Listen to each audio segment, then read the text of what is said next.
Bonjour à tout le monde, nous sommes donc le mercredi et comme vous le savez, c'est toujours dédié à l'enfance, aux relations des parents avec les enfants et des enfants avec les parents. Ces dernières vidéos, nous avons commencé à parler de la toute petite enfance, vraiment le moment où l'enfant vient au monde, de ses premières semaines. Et je vais encore vous donner dans cette vidéo des informations importantes concernant les cris des bébés.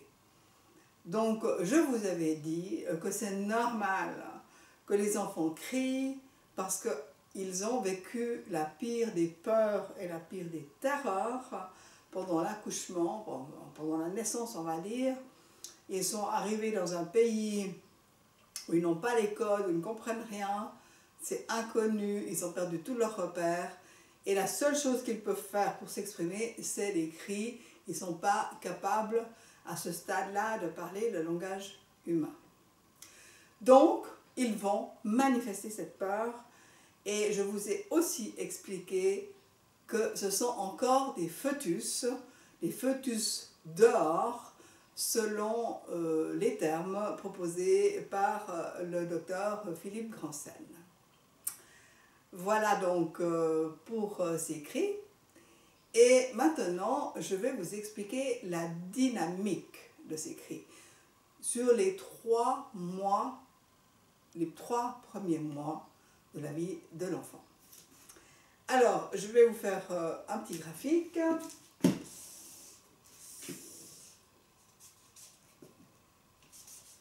Voilà. Donc, on va dire que ça, c'est l'intensité des cris, de pas très fort à très très fort, donc c'est l'intensité.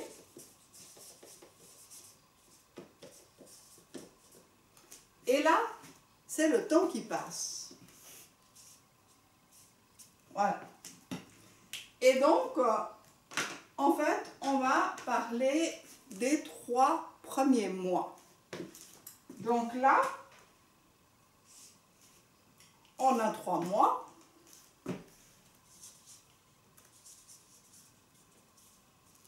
Et là, évidemment, on a le premier jour.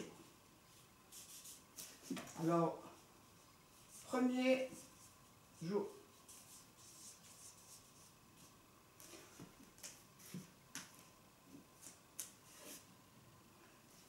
On pourrait dire aussi les fameux 100 jours du docteur Philippe Grancel. C'est 3 mois, c'est un tout petit peu plus que 100 jours, mais on pourrait dire aussi 100 jours. Voilà.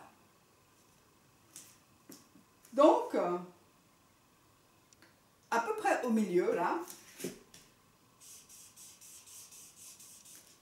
et c'est ce point qui est important pour vous de comprendre, c'est 6 semaines. 6 semaines. Voilà. Et donc, les bébés, qui sont des fœtus dehors, comme je vous le rappelle, ils vont donc crier. Soit ils dorment, soit ils crient, à ce stade-là. Alors, les 2 premiers jours, ils dorment beaucoup. Donc, ils vont crier assez peu. Donc, je fais une marque avec du bleu. Donc, en fait, pendant les premiers jours, il ne se passe pas grand-chose. Et puis, ils vont commencer à monter en intensité et en fréquence. Dans les semaines qui suivent, je vais juste prolonger cette ligne-là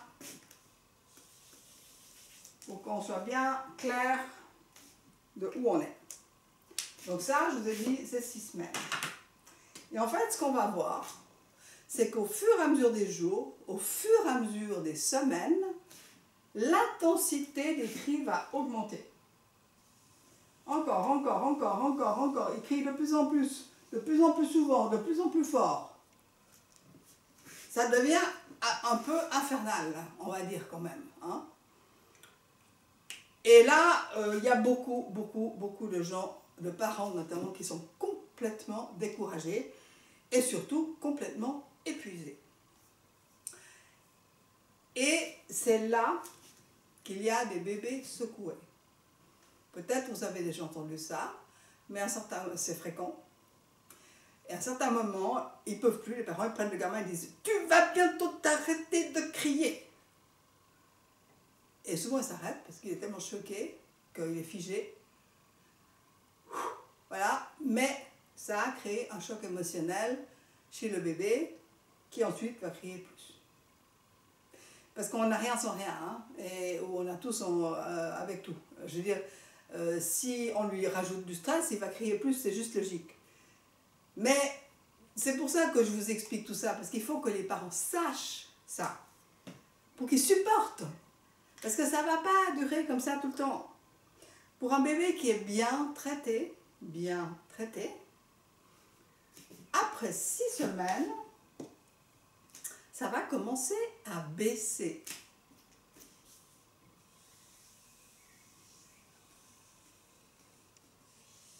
Et puis, au bout de 3 mois, on va commencer à avoir le bébé souriant, qui sourit, qui regarde, qui suit, qui interagit. Vers 4 mois, il va se mettre à rire aux éclats. On va avoir ce bébé idéal qui va arriver. Mais il aura fallu passer cette courbe-là. Et c'est la courbe de tous les dangers.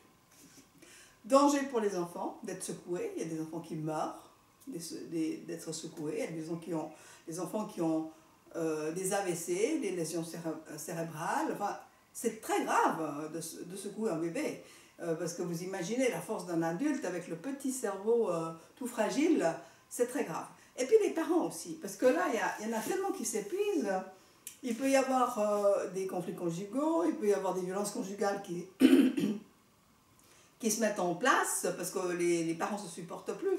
Il peut y avoir des dépressions. Enfin, il y a beaucoup de soucis là. Et le problème, c'est que les parents ne sont pas avertis de ça. Donc je vous avertis. Et de grâce, faites suivre cette vidéo parce qu'elle est fondamentale. On fait de la prévention ici. Et si on sait ça, eh bien, on va s'organiser en conséquence.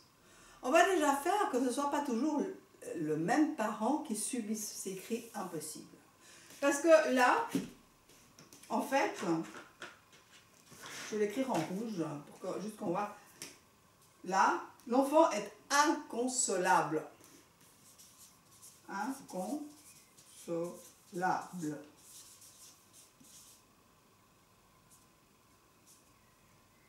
Inconsolable. Alors, il faut le savoir aussi. Parce qu'après, il y a des parents qui pensent qu'ils sont des mauvais parents. Donc, là, il faut passer ce cap. Là. Très difficile, les 6 premières semaines. Et c'est important aussi que ce ne soit pas les 2 parents qui subissent en même temps les cris. Ça ne sert à rien. Ça monte les tours à tout le monde. Donc, les parents ont besoin de s'organiser. Un moment, c'est toi qui es là. Un moment, c'est moi qui suis là. Et quand c'est toi qui es là, ben moi, je sors. Je vais me balader. Je bois un café à côté. Ou je me prends une douche. Je mets de la musique. Enfin, je me ressource. Et après, je viens te relayer. C'est ça qu'il faut faire. Et vous, les familles ou les amis, allez passer quelques heures avec ses parents et laissez-les sortir pendant quelques heures pour se ressourcer. Ces 6 premières semaines, il y a tout le monde qui doit être là parce que le bébé est inconsolable. Et donc, qu'est-ce qu'on fait avec le bébé? On ne le secoue pas, évidemment, on ne le frappe pas, évidemment, mais il y en a qui le font. Donc, quand ils le font, c'est qu'ils n'ont pas trouvé comment faire mieux que ça, donc ils sont démunis. Et donc, qu'est-ce qu'on fait avec le bébé? Ben, il ne faut pas le mettre dans un coin, fermer la porte, le laisser hurler tout seul dans sa chambre, ben, ça va être encore pire. Parce qu'ils sentent très bien qu'il est isolé. Donc, il a besoin qu'on aille vers lui, il a besoin qu'on le prenne contre soi. Il a besoin qu'on le console, qu'on le balade, qu'on lui parle tout doucement. Il a besoin de ça pour pouvoir arriver à ce stade où il va maintenant baisser. Vous comprenez? Donc ça, c'est quand tout va bien. Quand tout va pas bien, ça peut continuer à monter. Hein. Après, il y a des bébés qui hurlent tout le temps. Parce qu'en fait, ça n'a pas bien fonctionné au départ, donc après, ça hurle tout le temps. Qu'est-ce qu'il faut faire avec un bébé qui hurle? Parce que voilà, souvent il hurle. Il faut le porter contre soi et il faut marcher. Ou à la limite, le balancer comme ça, tout tranquillement. Il faut lui parler tout doucement.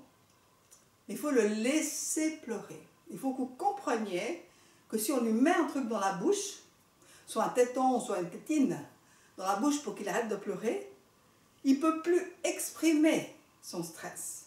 Et en fait, il a besoin de toucher un point culminant.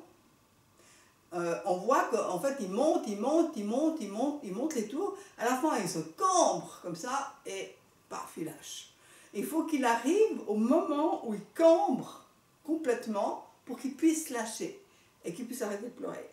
Et que si chaque fois on lui met un truc dans la bouche, en fait, ça va faire prolonger parce qu'il n'arrive jamais à atteindre ce point de relaxation.